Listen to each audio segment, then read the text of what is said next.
Hello and welcome to Network. My name is Pumelele Zondi with your social media and technology news. I'm at a skate park where people would normally come to play all kinds of games. Today we will be playing games, but different kind of games. We'll tell you about it in a minute. It is SABC Network on Facebook, Twitter and Instagram. News Network at sabc.co.za on email. This week, our Twitter poll is asking you if you think South Africa has the right tech skills to be a digital hub, as the president seems to suggest. Results of that are coming up later in the program. Firstly, here's what's coming up tonight.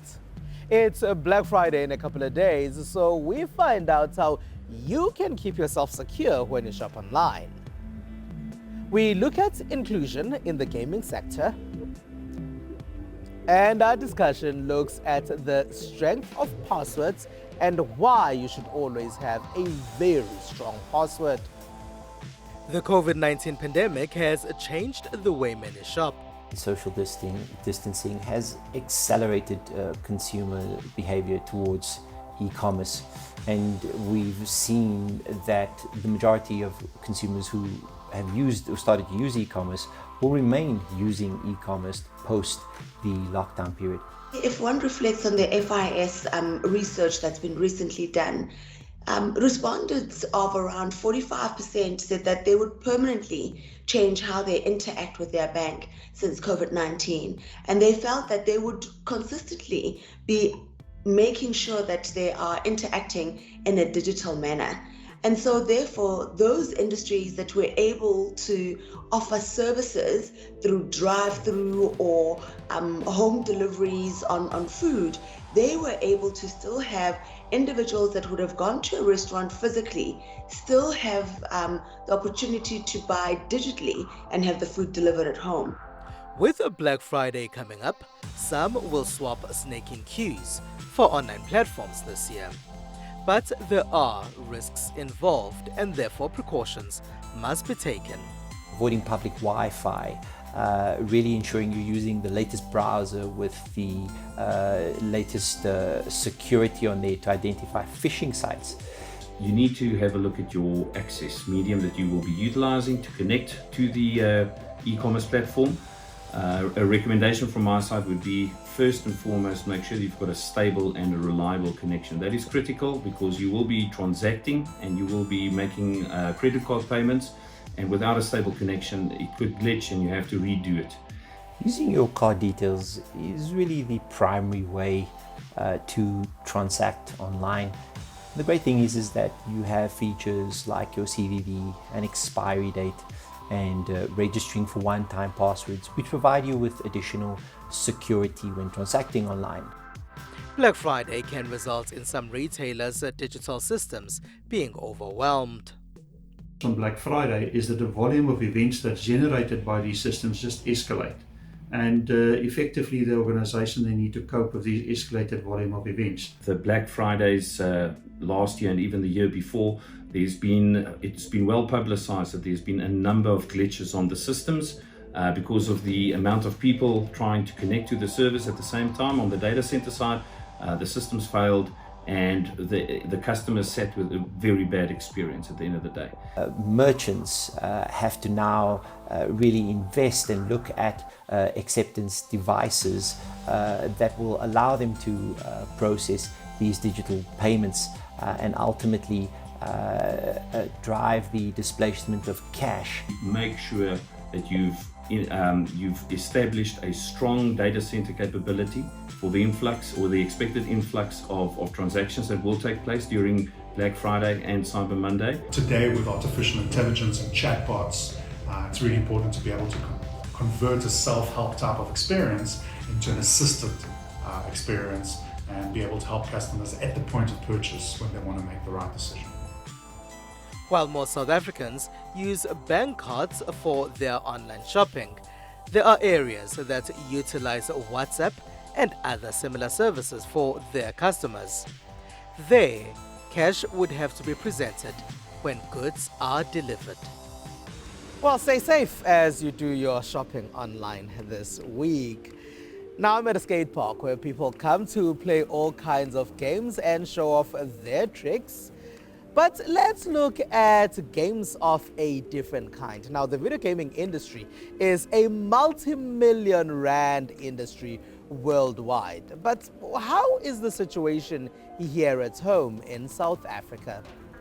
Video gaming is a worldwide multi-billion-dollar industry that has been rapid in its growth rate.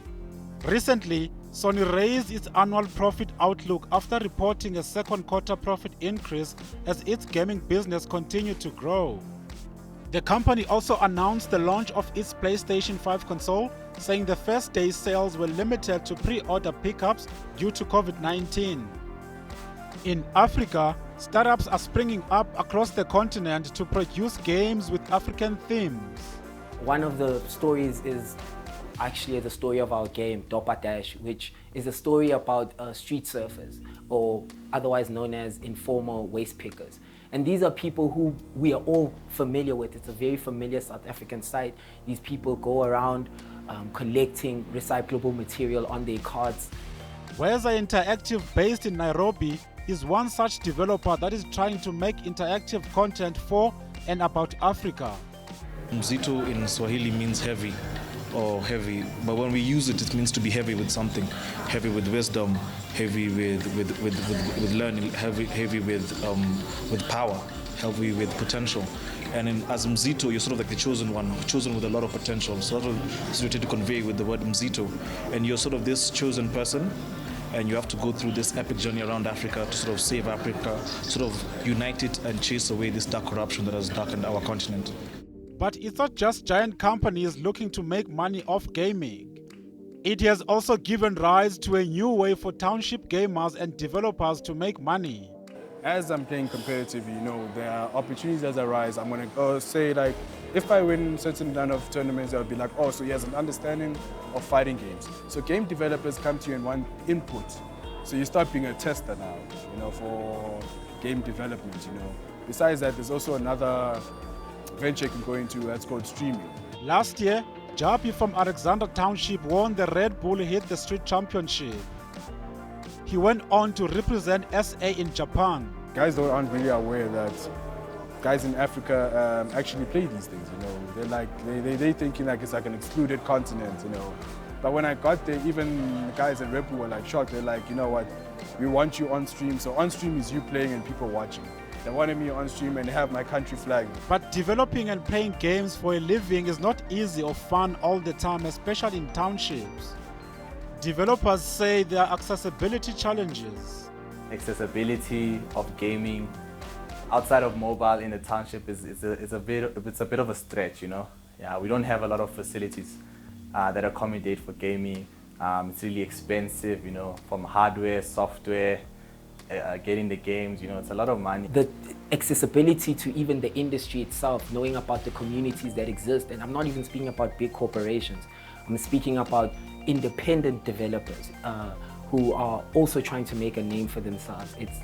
The representation is just not there. Like the rest of the tech sector, gaming has a shortage of females, especially black women, as developers and as gamers. I think as females, we are moving in a time where females want to take power themselves. They feel they need a space and they need to be heard. So I'd say it's not a lot of us. Most definitely, it's just a few females that I know, especially in South Africa, I would say.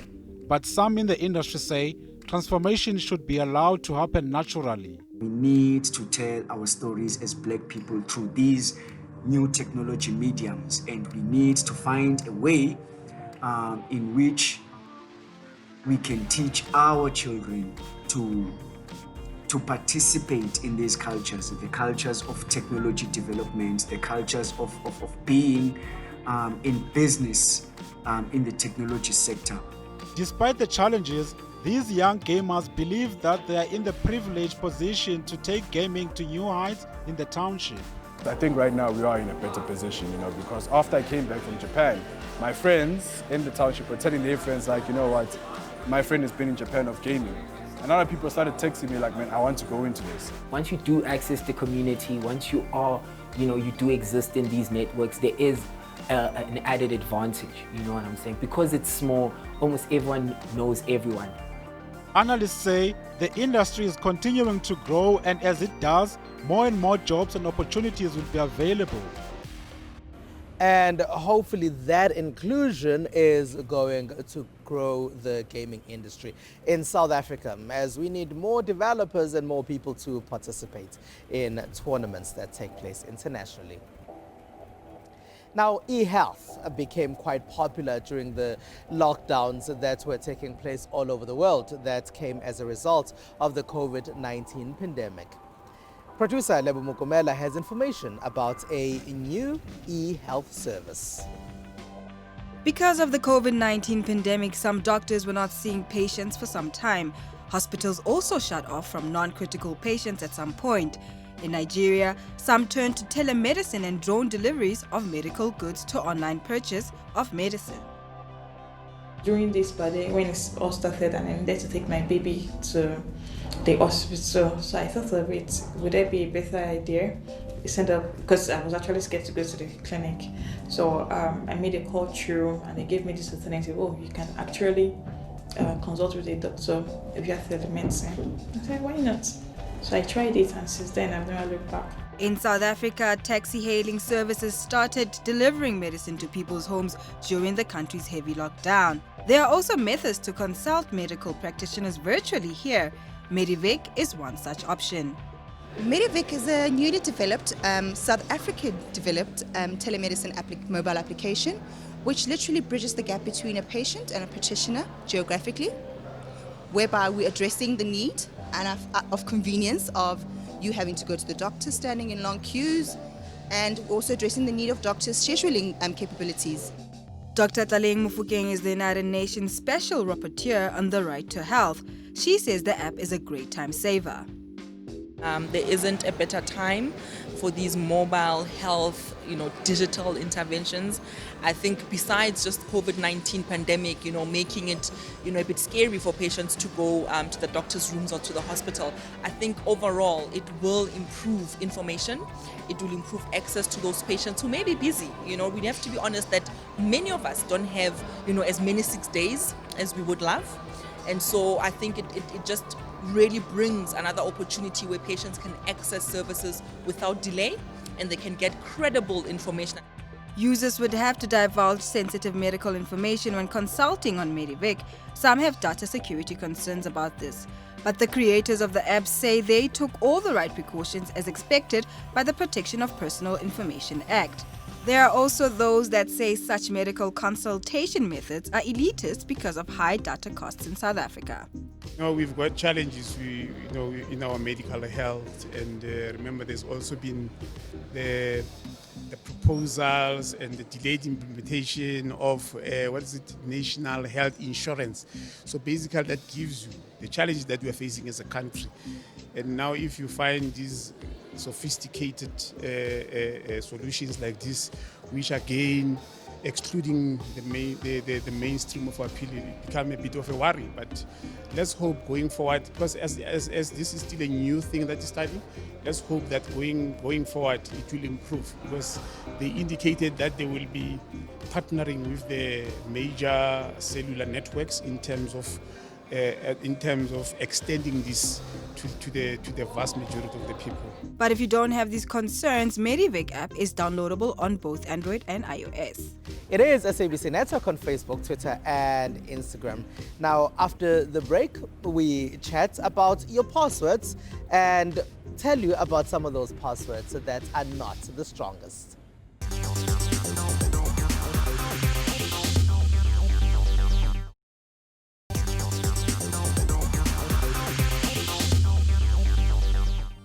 It is SABC Network on Facebook, Twitter, and Instagram. News Network at sabc.co.za.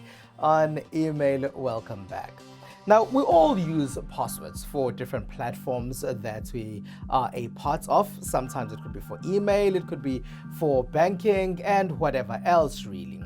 Now, NordPass, a password management platform, has released some of the worst passwords that are popular in 2020. 123456 is a popular password that they say takes less than a second to crack. And there is 1, 2, 3, 4, 5, 6, 7, 8, 9. That is the second most popular password. That is also a terrible password to have. NordPass says it takes this about a second as well to crack. So we are now joined by Timmy Ndilosanje to talk about the importance of passwords. He is based in Lilongwe in Malawi. Timmy, thank you very much for being a part of our network. Maybe if you can tell us about the importance of having a strong password, or what could happen if you have a weak password. Secure password is really important. Once you have a secure password, you are guaranteed that no one will be able to just guess and steal your identity or even steal your credit card information and end up stealing your money. In 2020, why do you think we still have people who choose 1, 2, 3, 4, 5, 6 for a password? I strongly believe that in 2020, no one should be using 1, 2, 3, 4, 5, 6 as a password for anything at all, even unlocking a phone, because that comes with the danger of someone being able to guess, because that's the simplest password there is in this world. Timmy, how should one decide on a password? For one to be able to choose a better password, you have to, if you can't remember it yourself, it's easier to use a password manager on your computer or on your phone. These programs are able to decide which one to generate a password that's secure for you and keep it. So you don't have to remember the password, you don't have to enter the password manually all the time. The password manager manages that for you if you're not capable of generating a secure password for yourself. And a secure password can also be identified by having different characters, a mix of capital letters, numbers, symbols, which is the arts, the hashes, commas and stuff. Timmy, what would happen if a password is cracked by somebody else? The danger that comes with one guessing your password is quite severe, because then people can steal your identity and use it for different things, fraud, actual theft, and people have lost money and resources to hackers because of having insecure passwords. People have lost jobs, people have lost opportunities because of identity theft and things that follow. All right, Timmy Ndilosanje, thank you very much for being a part of our network. And with that, let's take a short break.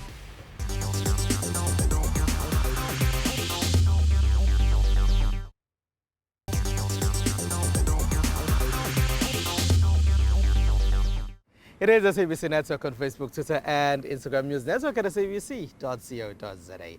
On email. Welcome back. Here's what else took place in the rest of the world in the technology space.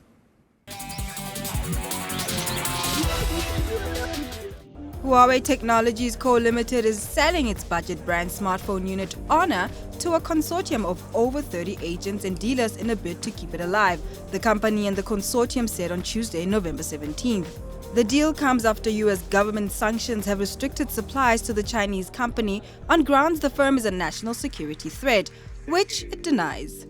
And now in the USA. Republican Senator on November 17th attacked the chief executives of Facebook and Twitter for effectively censoring President Donald Trump and allies during the U.S. election, while Democrats bemoaned the spread of misinformation about the vote on social media.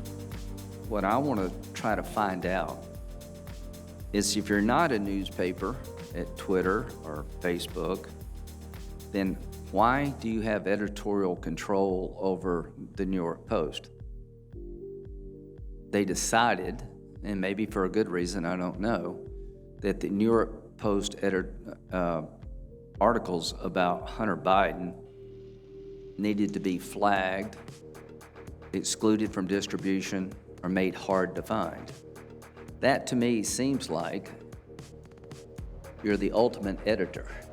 The CEOs Jack Dorsey of Twitter and Mark Zuckerberg of Facebook defended their content moderation practices at a congressional hearing scheduled after the platforms decided to block stories from the New York Post that made claims about the son of now President-elect Joe Biden.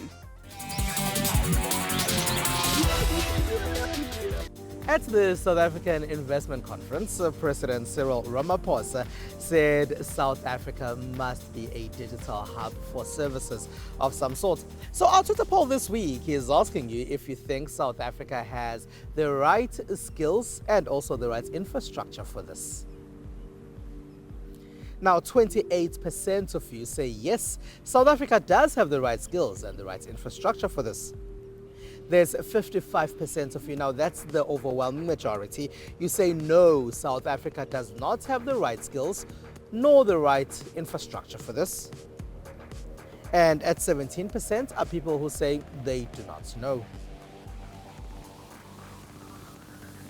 We also have responses. One is from someone by the name of Andy, who says, we are educated only to speak good English and rectifying spelling, not in technology.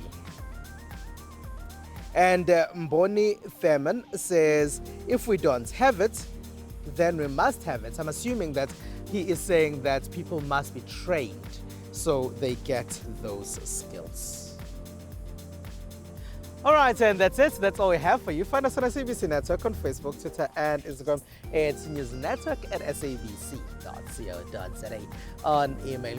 From me, Spumelele Zondi, and the rest of the network team. Thank you for being a part of our network. Have a good one. Keep it safe. Keep that social distancing or wear that mask. Good night.